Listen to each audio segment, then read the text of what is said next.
Okay, हम अपना lecture start करते हैं। हम ऑलरेडी पढ़ चुके हैं कि हमारे बिजनेस में नॉर्मली कौन कौन सी चीज़ें होंगी।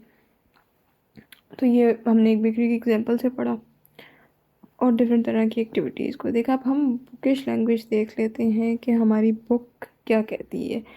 हमारी बुक ने जिस बारे में बात किया है अगले टॉपिक में है, वो है बिजनेस ट्रांजैक्शन। ठीक है, तो हम एक बार और ट्रांजैक्शन के बारे में समझेंगे और हम देखेंगे कि हम अकाउंटिंग में कौन सी ट्रांजैक्शंस को रिकॉर्ड करते हैं।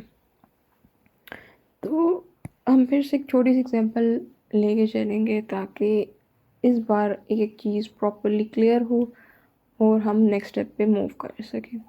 ठीक है, तो हमारे पास यही पर्सन है और इसने क्या कहा। अब ये एक छोटा सा बिजनेस कर रहा था,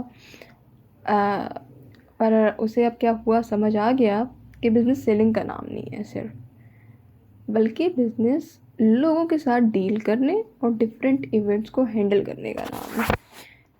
इसने समझा कि नॉट ओनली सेलिंग, बिज़नेस नाम है किस चीज़ का, बिज़नेस नाम है लोगों के साथ डील करने का और हैंडल करने का। किस चीज़ को, डिफरेंट इवेंट्स को। ठीक, तो यहाँ तक ये बात ये समझ गया था। ठीक है, अब हुआ क्या कि जब इसने बिज़नेस शुरू कर लिया ना, तो इसके बाद इसने सबसे पहले एक ट्रांजैक्शन की। ठीक, उसने सबसे पहले क्या किया, डे 1 पे उसने अपने सप्लायर से बात की। ठीक है, कि मुझे मतलब सामान चाहिए। उसने फिर कस्टमर से डील किया कि भाई हम आपको ये सामान पहुंचा देंगे, और उसी के मुताबिक शॉप्स के अंदर उसने अरेंजमेंट की कि भाई सामान आना है और उसने अपनी शॉप के अंदर स्टोर करना है। तो डे 1 पे उसने कुछ ऐसे काम किए। ठीक, तो इसने ना यहाँ पे एक बहुत इम्पॉर्टेंट चीज़ नोटिस की कि अब क्या होता है कि जब भी ना दो पार्टीज़ इंटरेक्ट करती हैं, ये इंटरेक्ट किया किसके साथ, सप्लायर के साथ, फिर आगे ये इंटरेक्ट किया किसके साथ, कस्टमर के साथ, तो वो क्या करती हैं, एक दूसरे को अफेक्ट करती हैं। ठीक, जैसे कि इसके केस में डे 1 पे क्या हुआ, हम एग्जांपल लेते हैं। डे 1 पे उसने क्या किया, इस बंदे ने सप्लायर को पैसे दिए, कैश इसने सप्लायर को दिया और सप्लायर ने गुड्स इसको दिए।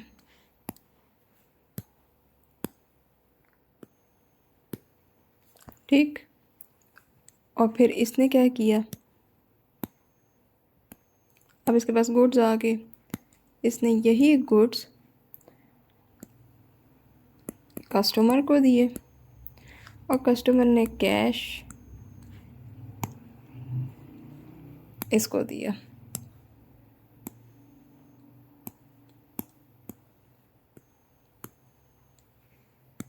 तो हमें क्या पता चला, हमें यह समझ आया कि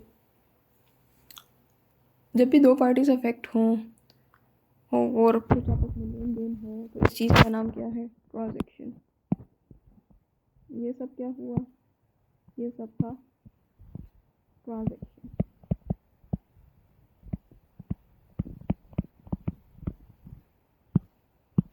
ठीक,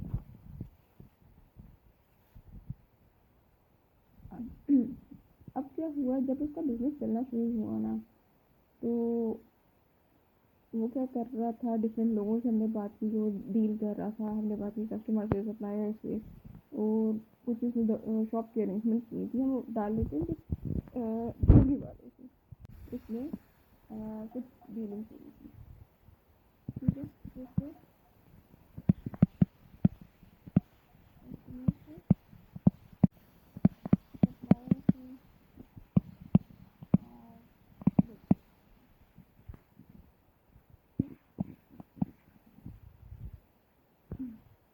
बिजनेस किसी के साथ इंटरेक्ट करता है ना, अब इसकी तो बिजनेस है, उसके साथ डील की तो उनके साथ उसने इंटरेक्ट किया, इस टाइम होता है बिजनेस काम होता है। हम क्या कहते हैं, हम कहते हैं बिजनेस काम होता है। बिजनेस में आप जिस लोगों से इंटरेक्ट लेन देन करते हो उसको हम बिजनेस ट्रांजेक्शन कहते हैं। लेकिन अब ये नहीं है कि आप बिजनेस ट्रांजेक्शन के नाम से हर चीज़ अकाउंटिंग में रिकॉर्ड कर रहे हो। Not everything is recording accounting, ठीक है।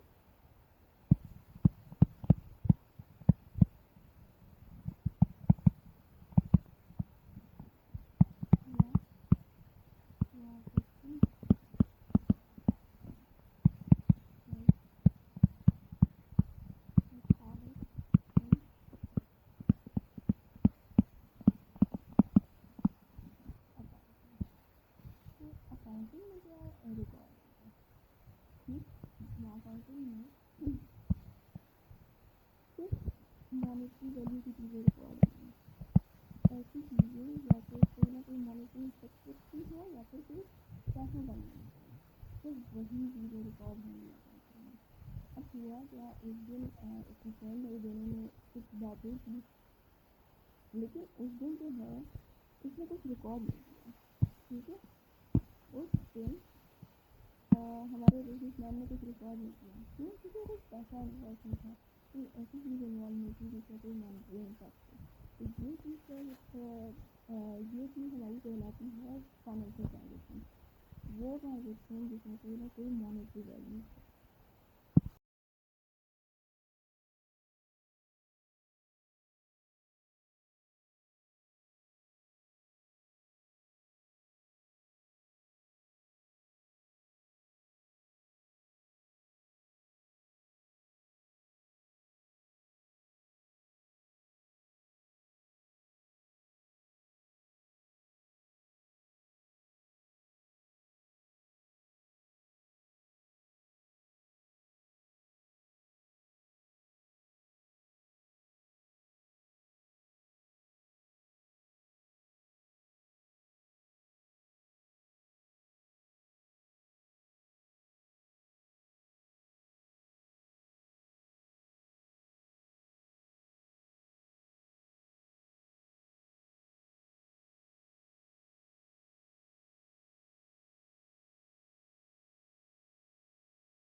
अच्छा, तो थोड़ी सी रिकॉर्डिंग में प्रॉब्लम आ गई थी, हम वापस कंटिन्यू करते हैं।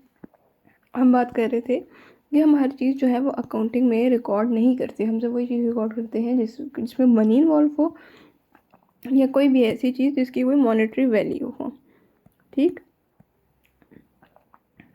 अब हमने बात की कि मतलब इंटरेक्ट तो करते हैं आप, पर आप हर चीज़ रिकॉर्ड नहीं करते, ठीक।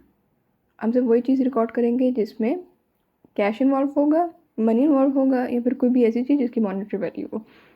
अब क्या किया उसने, नेक्स्ट डे क्या किया, आपको अगर कोई रॉ मटेरियल बेचा, ठीक है, रॉ मटेरियल उसने सेल किया 5,000 रुपये का, 5,000 रुपये का, तो वो ये क्या करेगा, ये रिकॉर्ड करेगा।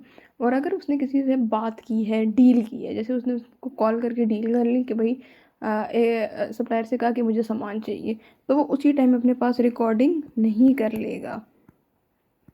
पहले जब तक उसके अंदर मनी इन्वॉल्व नहीं हो जाती, कोई लेन देन नहीं हो जाता, उसके मुताबिक चीज़ें रिकॉर्ड की जाएंगी।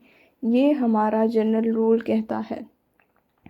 अब फिर आ जाती हैं स्पेसिफिक रूल्स, फिर हम स्पेसिफिक रूल्स के ऊपर जाएंगे, पर हमने भी जनरल रूल्स के मुताबिक समझा कि बिजनेस ट्रांजैक्शन और फाइनेंशियल ट्रांजैक्शन में क्या फ़र्क है। तो हम देख लेते हैं। ट्रांजैक्शन कोई भी एक्शन और एक्टिविटी हो सकता है जिसमें टू पार्टीज और या थिंग्स इन्वॉल्व हों, जो कि एक दूसरे को अफेक्ट करें या इन्फ्लुएंस करें, ठीक। इसके बाद हमने बात की कि कोई भी ऐसी ट्रांजैक्शन जिसका मॉनेटरी इम्पैक्ट पड़े बिजनेस पे, वो फाइनेंशियल ट्रांजैक्शन है, और हमने फाइनेंशियल ट्रांजैक्शन ही रिकॉर्ड करनी है। अब हमने बिज़नेस में पिछले लेक्चर में बात की थी कि बिज़नेस की काफ़ी तरह कि बिज़नेस में कौन कौन सी ट्रांजेक्शन होती हैं, वो हमने बहुत बेसिक लेवल पे पढ़ा था। तो ये कुछ और एग्जांपल्स हैं, जैसे कि उसने कैश पे गुड को सेल किया, उसने क्रेडिट यानी उधार पे गुड्स और सर्विसेज को सेल किया। उसने कहा कि अभी मेरा इससे ये गुड्स ले जाओ, ये भी ये पेन्स ले जाओ, पैसे फिर कभी दे देना। वो दिन बताता है, उसके मुताबिक पैसे देने होते हैं। और इसी तरह की हम नेक्स्ट एग्जांपल पे जाते हैं। आपने उधार पे चीज़ दी थी और अब उसके पैसे आपको रिसीव हो गए हैं। आपने रॉ मटेरियल कुछ कैश पे परचेज़ किया। जैसे हमने कुछ पुराने लेक्चर में सारे ट्रांजेक्शन को देखने की कोशिश की थी कि क्या होता है बिजनेस में बेसिक लेवल पे, वो सारी बातें यहाँ की गई हैं ऑलरेडी, और ये चीज़ हम डिस्कस कर चुके हैं। हमने सिर्फ देखना था कि बुकिश लैंग्वेज में ये बात कहाँ की गई है और कैसे की गई है।